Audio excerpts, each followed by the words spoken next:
Reading from Genesis starts off as a love story. It's the story of Jacob and Isaac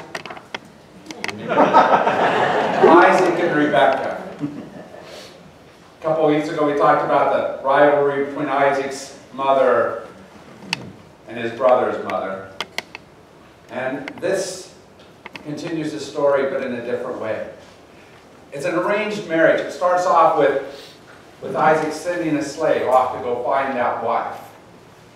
But he does it in a remarkable way. He asks that slave to let her choose. Will you go? And they choose each other. They see something that's there. And then along come the kids. Jacob and Esau. Or maybe we should say Esau and Jacob, because Esau was the firstborn. And don't you do like me, when I say my family, I go Ellen, Rachel, Milo, Becky, Jimmy, Sarah, Dick, Nancy, Mom. Oldest to youngest. Right? So shouldn't it be Esau? But we put a primacy on Jacob, because that's our ancestor. We like Jacob, and Esau's that other guy. That guy that Jacob fought against. For you see, even in the womb, they were already fighting. There was already that sibling rivalry. And how many of you had a little bit of sibling rivalry somewhere in your life? That happens, doesn't it? We don't always see eye to eye, not just with those that are closest to us, but with each other all around in a lot of different ways. Sometimes we're just fighting over the flavor of ice cream to eat. Because we have preferences, don't we? And that was definitely true of Jacob and Esau and Isaac and Rebekah. Isaac loved Esau, and Rebekah loved Jacob.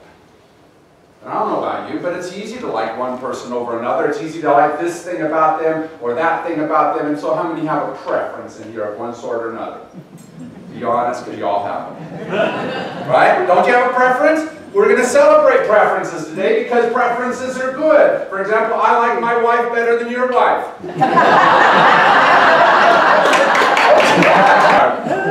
Yes. Yeah, music. Music. It's a good preference to have. Yeah, any kind of preference at all. You can have a star. All right, just pass those around. The problem with preferences is that sometimes when we give value to something, right, and we like giving value. I like giving value to my wife, and I like receiving value from her. But the problem is that if we're not careful when we give these preferences, sometimes it's easy to take away value from something else. And that's the difficulty. So let's get to our story. This is the Sneeches by Dr. Seuss. You want me to click it? Now the Starbelly Sneeches. Oops. What happened to it?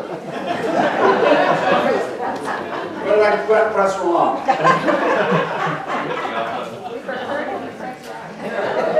Okay, I got it. Now the Starbelly Sneeches had bellies with stars. The plain belly Sneeches had none upon theirs.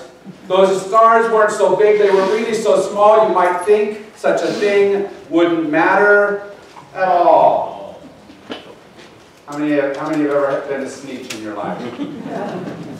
And you had something that bothered, that meant something. We're the best kind of Sneeches on the beaches, say those star-bellied Sneeches. We'll have nothing to do with the plain-bellied sort, and whenever they met someone, when they were out walking, they'd hike right on past them without even talking. That happens on a regular basis, and how many have been both the ones with stars on your bellies and those that are being walked past? When Starbelly Sneeches had Frankfurter roasts or picnics or parties or marshmallow toast, they never invited the plain-bellied Sneeches. They left them out cold in the dark of the beaches. Too often, we use our preferences to exclude each other. And that is not God's way. But here's the bad part about it, is that we look at each other and we listen to a voice that's not God's. Okay. That voice is called Sylvester McMonkey McBean. I've heard of your troubles, says Sylvester. I've heard of it, and I'm here to fix everything. I've come here to help you. I have what you need, and my prices are low. I work at great speed, and my work is 100% guaranteed. You want stars like a star-belly Sneech, my friends? You can have them for $3 each. Just pay me your money and hop right aboard. And when the plain-bellied Sneeches popped out, they had stars. They actually did. They had stars upon theirs. How many paid your $3 each? For a whole bunch of different ways to be like somebody else. In a whole lot of different ways. To say, look, we're as good as you.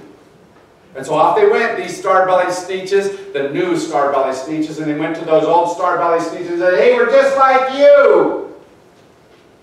And guess what? Those other star-bellied Sneeches didn't like it much. And so Sylvester McMonkey McBean went to them and said, I'll make you again the best Sneeches on beaches, and all it will cost you is $10 each.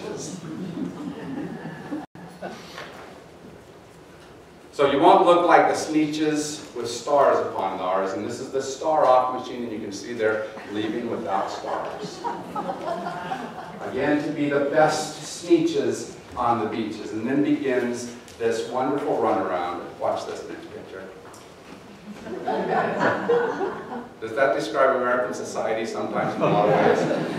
Running around, paying our money back and forth in order to be a little bit better, or whatever it happens to be. All the rest of that day on those wild, screaming beaches, the fix-it-up chappie kept fixing up Sneeches, off again, on again, in again, out again, until neither the plane nor the star-bellies knew which one was what one, and what one was who.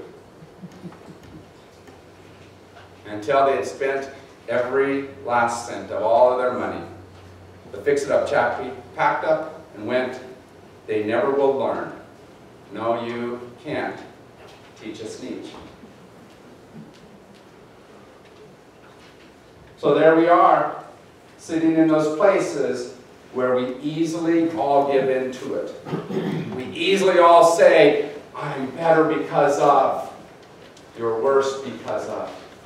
And those preferences that we have, which are God-given preferences and wonderful things, often become that which is the division between us, and we forget something much more important. Did that video work? Can we sing? They never will learn. And watch this video about this young man on the street.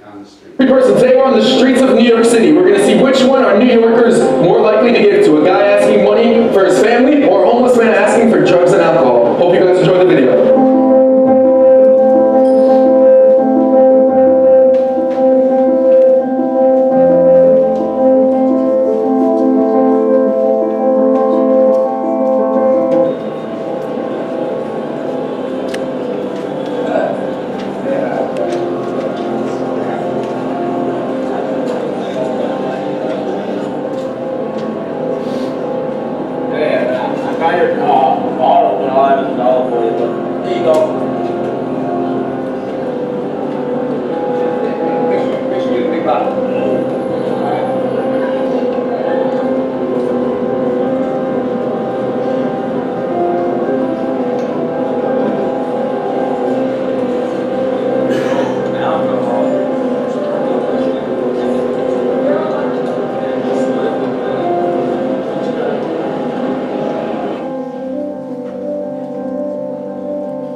That's all I've made today, but you need it so much more than I do.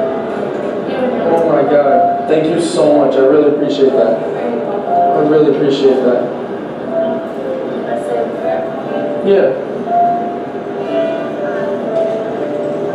God looks out for you and wakes you up every morning and keeps you beautiful little one. God bless you. Excuse me, wait one second. I just want to tell you something. That this is actually, we're filming, there's a camera right here, we're filming a social experiment. And that was the most amazing thing in the world because you're homeless, you said you needed more than me, and you gave what you made, and we're not, this actually, no one else has actually gave. People, thousands of people walk by, and they don't do anything. I want to give you something for that, maybe just to help you out. Here's give you like $100 and it could do something. Like, you're just amazing. You were going to help us when you don't even have a lot yourself. I really appreciate that. I just want to give you a hug. Thank you so much. That was amazing. You're a hero.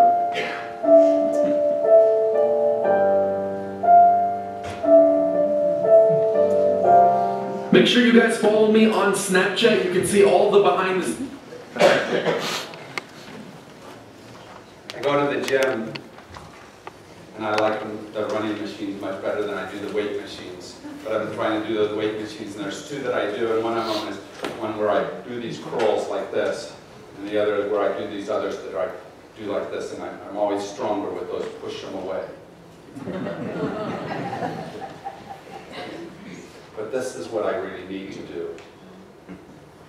Pull them towards. And there's all kinds of ways that we can see reasons to push away. All kinds of ways where it's easy to be able to divide and say, I don't want to. But God continually calls us to draw towards. Continually calls us to see something more than whatever it is that would cause us to push each other away. Whatever it is that where you have a star that I don't like, or where you don't have a star I want you to have. But God continually calls us to draw each other close. They never will learn. No, you can't teach a Sneech. But that's wrong. Dr. Seuss knew it. Because we believe in the golden rule. Where somehow we hear God's voice calling out to reach into the hearts of each other and love each other in spite of everything. And God has been present in all these different religions, speaking that same message of reaching out, caring, loving, and whenever people have heard that, they've discovered what the Sneeches discovered. McBean was quite wrong. I'm quite happy to say that the Sneeches got really quite smart on that day. The day they decided that Sneeches are Sneeches and no kind of Sneeches is the best on the beaches. That day all the Sneeches forgot about stars and whether or not they had won upon theirs. May we be amazing Sneeches. And forget all about those stars that you don't have or that we wish you had, and just live in the love that God places in all of us. Amen? Amen.